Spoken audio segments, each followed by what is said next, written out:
Welcome to another episode of China Update, where I provide you with the most up-to-date political, economic, and geostrategic analysis on the world's number 2 economy. My name is Tony. Let's jump in. Happy Friday, everybody. I hope you had a productive week, and I wish you all a restful weekend ahead. Let's begin with the Chinese economy, and we start with some good news, and then move on to the bad. Are we finally seeing some signs of stabilization in the Chinese economy? It's too early to say, but we do need to take note of 2 data releases from yesterday. Firstly, the official Purchasing Managers Index, PMI, for China's manufacturing sector came in at 50.1 in October, up from 49.8 in September. Data showing manufacturing activity that month registered faster growth, with key sectors such as basic raw materials, equipment manufacturing, high-tech manufacturing, and consumer goods showing a positive performance. The non-manufacturing PMI climbed 0.2 percentage points in October, month-on-month, to 50.2. A separate index for construction and service activity also returned to expansion this month, official data showed. This is the first expansion since May, and it is barely an expansion, but it is an expansion, and we take note of it.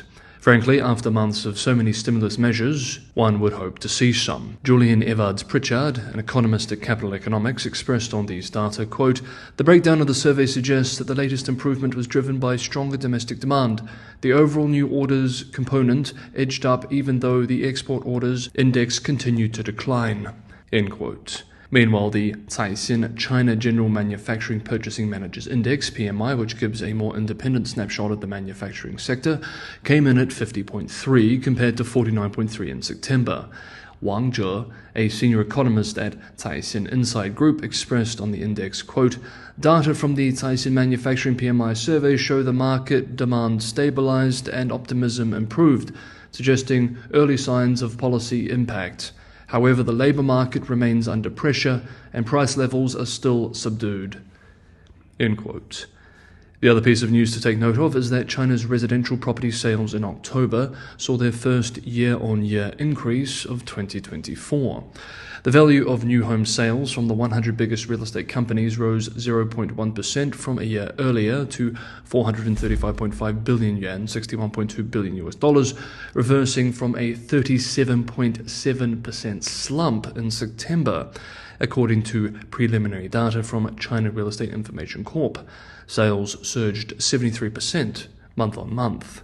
Analysts were expecting this as China unleashed its strongest package of measures to date last month, including cutting borrowing costs on existing mortgages, relaxing buying curbs in big cities, and easing down payment requirements.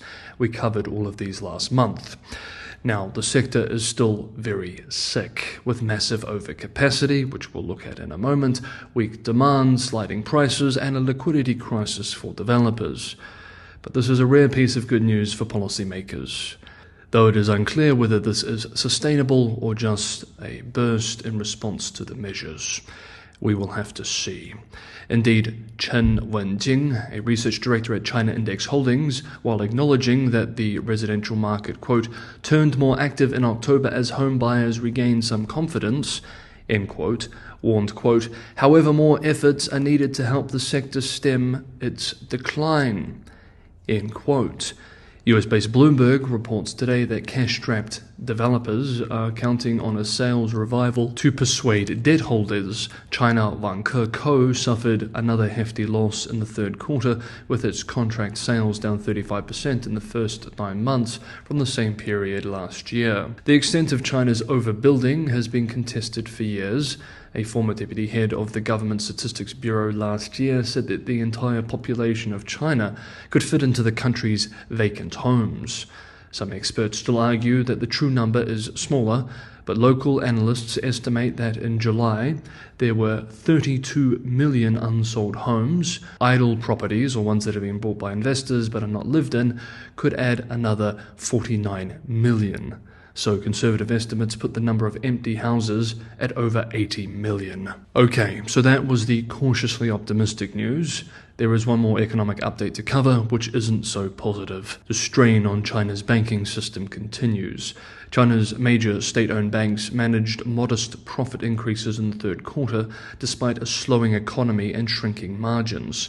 Industrial and Commercial Bank of China Limited saw a 3.8% rise in profits, while other banks like Agricultural Bank of China Limited, Bank of Communications Co., Bank of China Limited, and China Construction Bank Corp. reported gains of just over 1% to nearly 6%. However, the $61 trillion banking sector in China is still grappling with record low margins, falling profits, and increasing bad debts as banks are directed to offer low-interest loans to help cash-strapped government entities and to reduce mortgage rates broadly.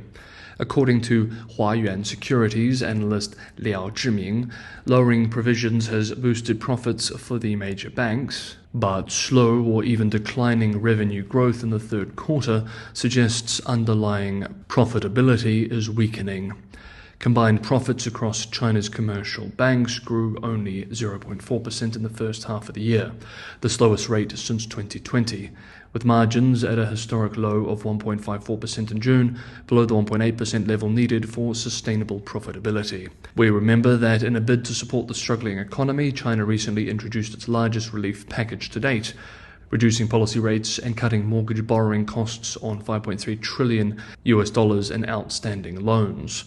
Major banks followed by lowering deposit rates for the second time this year to address falling margins and weakening profits. US-based Bloomberg has reported that China is considering a capital infusion of up to 1 trillion yuan into its largest state banks to boost their ability to support the economy, even though these banks already exceed minimum capital requirements. Next up, we have a few more developments to cover, but just quickly, if you're getting some value from today's episode, I have a huge favor to ask. That is just to like, and if you have not done so already, subscribe. Sharing this episode with someone who you think would get some value from it is also a tremendous help. It is the only way in which the channel can grow, as it seems YouTube is currently not showing China Update to many new viewers. Patreon and Buy Me a Coffee links are also in the description for those who want to help keep the channel financially sustainable. Thank you so much. Next up, UK-based Reuters reports that Democrat Senator Mark Warner, chair of the Senate Intelligence Committee, wrote a letter, which has not been made public, to the Biden administration criticizing it on Huawei. According to the outlet, Senator Warner criticized the Biden administration for, quote, apparent lax monitoring, end quote, of TSMC following revelations a chip produced by the Taiwanese chipmaker ended up in a product made by China's heavily sanctioned Huawei. This is a developing story which we've been following closely on China Update. In a letter reviewed by Reuters, the influential lawmaker also took the government to task for, quote, repeated leadership failures, end quote, in enforcement of US export rules after TSMC informed the US that one of its chips had been found in a Huawei AI processor, a possible violation of US restrictions on the Chinese telecommunications equipment maker. The letter reportedly expressed, quote, TSMC's production of chips for Huawei has serious implications for US national security. I urge you to swiftly take immediate steps to assess and strengthen the effectiveness of existing controls, end quote. Meanwhile, the next story is a cautionary tale for Western firms that have supply chain exposure to the PRC. UK-based The Financial Times, in an exclusive story published today, reports that Skydio, a US drone maker, which regular viewers may remember was sanctioned last month by Beijing for arms sales to Taiwan, is running out of batteries. Why? Well, they source them from China, and the company never thought to diversify its supply chain away from China. To quote the Financial Times piece, Skydio, the US's largest drone maker and a supplier to Ukraine's military, faces a supply chain crisis after Beijing imposed sanctions on the company, including banning Chinese groups from providing it with critical components. Skydio is rushing to find alternative suppliers after Beijing's move, which also blocks battery suppliers from its sole provider, said people familiar with the situation. The drone maker has sought help from the Biden administration. Chief Executive Adam Bray last week met U.S. Deputy Secretary of State Kurt Campbell and held discussions with senior officials at the White House. One person familiar with the situation said Chinese authorities visited Skydio's suppliers, including Dongguan Power Amp, a subsidiary of Japan's TDK that makes drone batteries, and ordered them to sever ties. Skydio on Wednesday told its customers that it was rationing the number of batteries supplied with drones because of the Chinese move, and that it did not expect to have any new suppliers until spring. as veteran China analyst Bill Bishop observed on this development today, quote, "This is a good reminder for any firm not just selling arms to Taiwan, but also engaging in anything the PRC could now or in the future construe as endangering the PRC's growing interests that they need to end reliance on China for critical components. It is a bit surprising that a company could think it could sell drones in an arms package to Taiwan while sourcing key components from the PRC." End quote. This also brings into tremendous focus the vulnerability some Western companies have to supply chains dominated by China. When it comes to refined materials, for example, China accounts for around 60% of the global supply of battery-grade lithium, 65% of nickel, 70% of cobalt, and 90% of rare earth elements such as neodymium. In a special report called The China Hazard, How Beijing Controls the Global Battery Supply Chain, US-based Horizon Advisory warns clients, quote, "China's dominance builds on an international and holistic approach to control the battery supply chain, from rare materials extraction and processing to battery production and recycling.